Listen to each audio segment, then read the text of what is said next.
नमस्कार शेतकरी मित्रांनो, 336 कोटीचा पीक विमा 70 कोटीवर येण्याची भीती निर्माण झाली आहे. शेतकरी मित्रांनो, लक्षात येत नव्हतं की विमा कंपनी नेमकं केंद्र स्तरावर कशासाठी चालली आहे. त्यांच्या पोटातला कोणता डाव होता तो आजच्या व्हिडिओच्या माध्यमातून आपण पाहणार आहोत. शेतकरी मित्रांनो, खरीप हंगाम 2025 धाराशिव जिल्ह्यातील पीक विम्यावर जे विमा कंपनीनं आक्षेप घेतलेले होते, ते आक्षेप नेमके कशामुळे घेतलेले होते आणि केंद्र स्तरावर गेल्यानंतर त्यांना काय फायदा होऊ शकतो, यासाठी विमा कंपनी केंद्र सरकारपर्यंत केंद्र स्तरावर जाण्यासाठी काय एवढी आतुरलेली होती, ही अपडेट आजच्या व्हिडिओच्या माध्यमातून आपण घेणार आहोत. शेतकरी मित्रांनो, धाराशिव जिल्ह्यातील खरीप हंगाम 2025चा पीक विमा हा पीक कापणी प्रयोग आधारित पीक विमा होता आणि या पीक कापणी प्रयोगामध्ये 50% सर्वे हे पीक कापणी प्रयोग आधारित आहेत त्यांच्या नियमानुसार आणि 50% सर्वे हे सॅटेलाईट आधारित आहे. शेतकरी मित्रांनो, विश्वास जास्त हा स्वतः प्रत्यक्ष पाहणी केल्यावर जास्त असतो की सॅटेलाईटद्वारे असतो, हाच मोठा प्रश्न शेतकऱ्यामध्ये पडला आहे. कारण विमा कंपनीचं म्हणणं असं आहे की प्रत्यक्ष पीक पाहणी पीक कापणी प्रयोग आधारित जे प्रयोग झालेत ते चुकीचं आहे असं त्यांचं म्हणणं आहे आणि त्यांचं म्हणणं सॅटेलाईट आधारे तंत्रज्ञान आधारित जो डेटा आहे त्या आधारित पीक विमा आम्ही देणार. धाराशिव जिल्ह्यातील लोकप्रतिनिधी असं का म्हणत होते ते आज तुम्हाला लक्षात येईल की तंत्रज्ञान आधारित जो सॅटेलाईट आधारित जो डेटा आहे त्या आधारित पीक विमा न देता पीक कापणी प्रयोग आधारितच पीक विमा द्या. एकतर 3 ट्रिगर काढले, काढणी पश्चात नुकसान भरपाई, नैसर्गिक आपत्तीतून झालेलं नुकसान, 1 ते 2-3 ट्रिगर होते शेतकऱ्यांच्या माध्यमातून, जे त्या ट्रिगरच्या माध्यमातून शेतकऱ्यांना पीक विमा मिळत होता. ते 3 ट्रिगर काढले. परत पीक कापणी प्रयोग आधारित पीक विमा आहे म्हणले, त्याच्यामध्ये 50% पीक कापणी प्रयोग आधारित सर्वेक्षण, त्याच्यानंतर 50% सॅटेलाईट आधारित सर्वेक्षण. मग विमा कंपनीनं 336 कोटी रुपयाच्या वाटपाला राज्यस्तरीयचा जो आदेश आलेला होता तो पीक कापणी प्रयोग आधारित आणि सॅटेलाईट आधारित दोन्हीही होता. परंतु भारांकन काय होतं तर 50% भारांकन हे पीक कापणी प्रयोग आधारित आणि 50% भारांकित हे सॅटेलाईट आधारित. विमा कंपनीचा डाव याच्यामध्ये हा आहे. शेतकरी मित्रांनो, 336 कोटी रुपयाचा पीक विमा धाराशिव जिल्ह्यातील शेतकऱ्यांना न वाटता तो पीक विमा 70 कोटीवरच कसा आणायचा आणि शेतकऱ्यांना पीक विमा कसा द्यायचा, म्हणजे कमीत कमी जेवढा आकडा होईल तेवढा आकडा कमी करण्याचा प्रयत्न विमा कंपनीकडून केला जात आहे, जेणेकरून शेतकऱ्यांना किती रक्कम कमीत कमी जाईल हा प्रयत्न शेतकऱ्याच्या विमा कंपनीच्या माध्यमातून केला जात आहे. हाच खेळ पीक कापणी प्रयोग आधारित पीक विमा. शेतकरी मित्रांनो, यील्ड बेस आधारित पीक विमा, शेतकऱ्याचं झालेलं नुकसान ही तुम्ही सॅटेलाईटच्या आधारे पाहून जर देत असाल तर किती मोठं शेतकऱ्याचं नुकसान होतं ह्याच्यातून स्पष्ट होतंय. कारण शेतकरी मित्रांनो, प्रत्यक्ष पाहणीवर त्यांचा विश्वास नाही.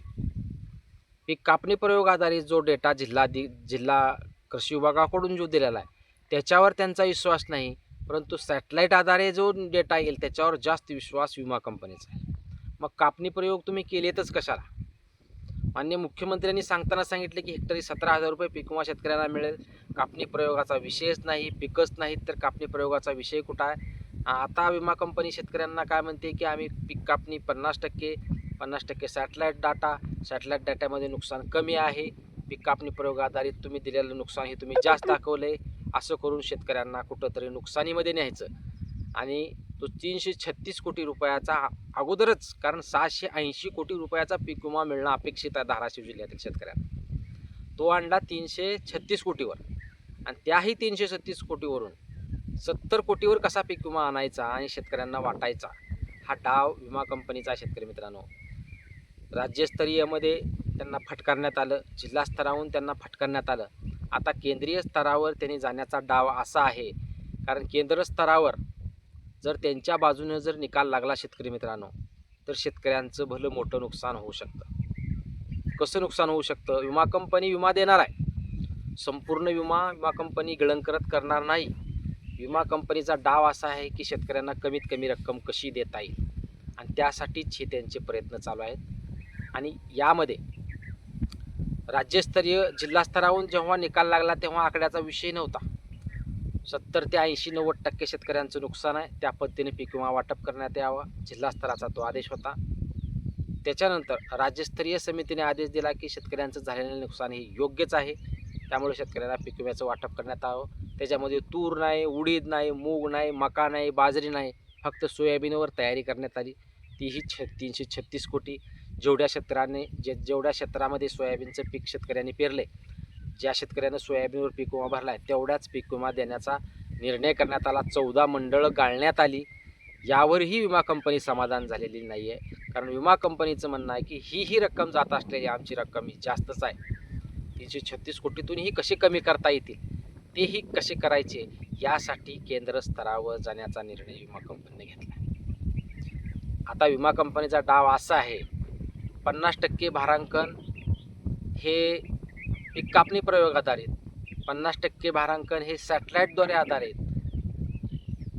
त्यामध्ये जर केंद्र स्तरावर गेली तर केंद्राचा निकाल आला तर शेतकरी मित्रांनो 70% भारांकन हे सॅटेलाईट आधारित होईल व 30% भारांकन हे पीक कापणी प्रयोग आधारित होईल.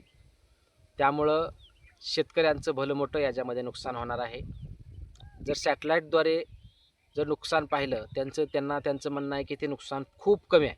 त्यामुळं 70% भारांकन कसं मंजूर करून घेता येईल केंद्र स्तरावरून आणि 30% भारांकन हे कापणी प्रयोगाच्या आधारित कसं कमी करून घेता येईल, या प्रकारासाठी केंद्र स्तरावर विमा कंपनीने धाव घेतली, जेणेकरून 336 कोटीमधून शेतकऱ्यांना फक्त 70 कोटी वाटप करता यावेत. जेवढा पीक विमा शेतकऱ्यांना भरला आहे त्यांना कमीत कमी 1-2 हजार हेक्टरी पीक विमा देऊन मोकळं होण्याचा प्रयत्न विमा कंपनी करत आहे. त्यामुळं 70-30 भारांकनासाठी विमा कंपनी केंद्र स्तरावर धाव घेतलेली आहे.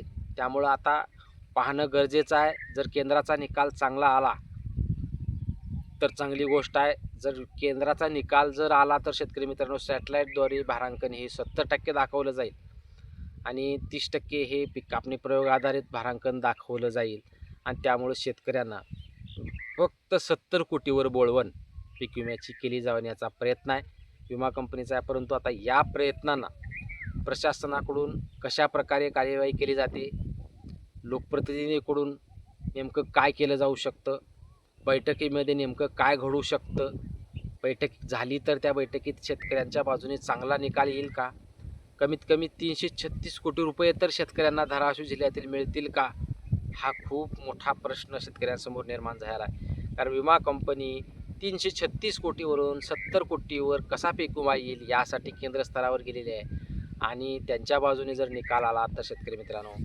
आपल्याला कुठेतरी पीक विम्यापासून वंचित ठेवण्याचा प्रयत्न विमा कंपनीकडून केला जाऊ शकतो. याला पर्याय फक्त आता लोकप्रतिनिधी, राज्य सरकार यांच्या माध्यमातून काय प्रयत्न केले जातात जेणेकरून शेतकऱ्यांना जास्तीत जास्त पीक विमा कसा मिळवून दिला जाऊ शकतो, यासाठी प्रतिनिधी काय प्रयत्न करतात हे पाहणं गरजेचं आहे. विमा कंपनीचा डाव तुम्हाला लक्षात आला असेल की भारांकन 70-30 कसं करता येईल आणि शेतकऱ्यांना कमीत कमी पीक विमा कसा देता येईल यासाठी केंद्र स्तरावर गेलेले आहे. मग 336 कोटीवरून शेतकऱ्यांना 70 कोटीवर आणलं जाईल का, हा खूप मोठा प्रश्न आहे. आता ही पुढची परिस्थितीच आपल्याला सांगू शकते. याबाबत जर काही अपडेट आली तर निश्चित अजून आपण व्हिडिओ घेऊन येऊच, परंतु शेतकऱ्यांना कसं गाळता येईल, कसं मारता येईल हे मात्र करण्याचा प्रयत्न विमा कंपनीकडून केला जात आहे. खूप मोठं दुःख वाटतं धाराशिव जिल्ह्यातील शेतकऱ्यांबाबत, कारण 2020चा, 21चा, 23चा, 24चा, 22चा, आता 25चा ही पीक विमा जर असाच अडखळत राहिला, शेतकऱ्यांनी कोण्या आशेवर आणि कशाच्या आधारावर पीक विमा भरायचा, हाच खूप मोठा प्रश्न शेतकऱ्यांसमोर पडू शकतो. याबाबत कुठलीही जर अपडेट आली, चांगली अपडेट आली, कुठलेही काही जर अपडेट आली लागली चॅनलवर व्हिडिओ येईल. चॅनलवर नवीन असाल तर चॅनलला सबस्क्राईब करा, जास्तीत जास्त शेतकऱ्यांपर्यंत व्हिडिओ शेअर करा, व्हिडिओ आवडल्यास लाईक करायला विसरू नका. धन्यवाद.